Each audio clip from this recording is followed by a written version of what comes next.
Orang Minang itu Pak Ketua, biasanya selalu jadi leader. Tidak jadi follower. Orang Minang tuh karinya di mungkuk. Tidak di belakang. Karena itunya tidak bisa membungkuk. Karena itu dia bersikap. Berapa pahlawan nasional asal Minangkabau? Itu tidak pernah satu partai, Pak. Bapak pemikir bangsa itu Tan Malaka namanya. Perdana Menteri pertama Republik ini Sultan Syahrir namanya orang agama. Atas nama bangsa Indonesia itu Soekarno-Hatta. Kalau dalam bentuk sertifikat, setengah dari Republik orang Minang punya. Atas nama bangsa Indonesia Soekarno-Hatta mah, Cik orang Jawa, Cik orang Minang. Kalau sertifikat, buat sertifikat setengah Republik orang Minang punya.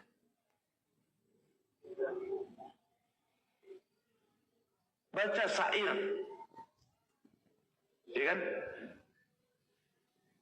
Kita baca syair dari Kerawang dan Bekasi. Kami akan menjagamu, Bung Karno, Bung Hatta, dan Bung Syahrir. 3 tokoh yang disebutkan, 2 orang Minang. Karena dia pemimpin, tidak follower. Kapan orang Minang ini jadi follower? Tidak, dia selalu jadi perintis. Kemarin ribut soal Irwandi ya, yang muda-muda ini pasti tahu. Peri Irwandi kan, tinggal di Jambi, tapi asal Pekumbuh, Minang juga. Ketika ribut soal Gibran, yang bicara orang Padang dua-duanya. Dari Australia. Padang juga. Ini kalau dibaca Pak Jokowi, Padang juga. Dua-dua yang bicara itu yang menamankan si Gibran ke kampusnya itu orang Padang.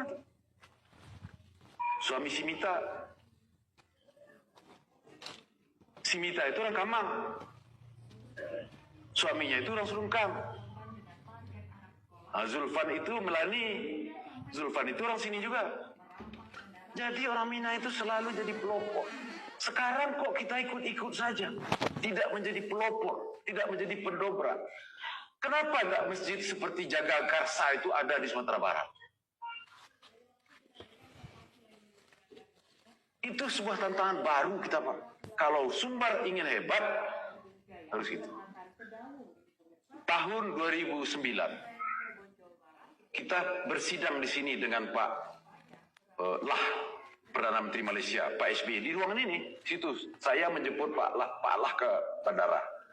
Itu sidang pertama di luar Jakarta antar negara ada di Bukit Tinggi. Pak SBY 4 hari berkantor di Bukit Tinggi. Ini hampir jadi istana dibangun dibongkar nih Pak. Gambarnya sudah selesai, semua sudah selesai. Hampir dirombak jadi berapa lantai ini. Jadi istana negara. Hampir gambar apanya desain sudah selesai semua. Itu terjadi di Sumatera Barat. Jadi waktu malam makan malam, saya tanya, saya terlambat masuk ruangan di belakang ini. Pak SBY, Pak Numan sini, kata beliau. Ya Pak, ada apa Pak? Kami baru membahas tentang orang Minang ini. Saya tertipu, kata beliau. Kenapa Pak? Setelah saya hitung-hitung, jumlah menteri ini 27% orang Minang rupanya. Kenapa Pak? Saya kira Linda Agung Gumilar ini orang Sunda. Rupanya orang Pariaman. Saya kira Dipu Alam orang Betawi. Rupanya orang Padang, kata beliau. Saya kira Khatib Bisri orang Sunda. Rupanya orang Pasaman. Jadi 27% kabinet ini, Pak Gamawan, ini orang Padang yang menyebar di seluruh Indonesia. Padahal orang Minang, kultur Minang ini hanya 2,7% dari penduduk Indonesia. Kenapa tahun awal-awal kemerdekaan bisa mewarnai Republik ini? Kenapa sekarang tidak seperti itu lagi? Apakah sikap kita berubah? Apakah kita tidak bervisi jadi leader lagi? Apakah kita mau jadi follower saja? Tidak, jangan. Begitu kita menjadi follower saja, Minang ini tidak ada artinya lagi. Kita hanya 2,7%. Nih, generasi muda nih, bangkitlah.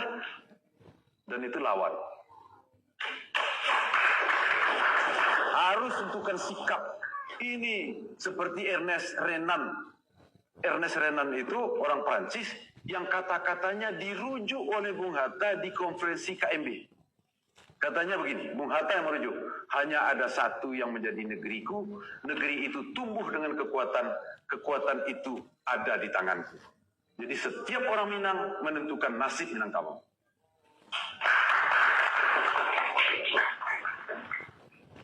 Nah, jangan berubah kita itu.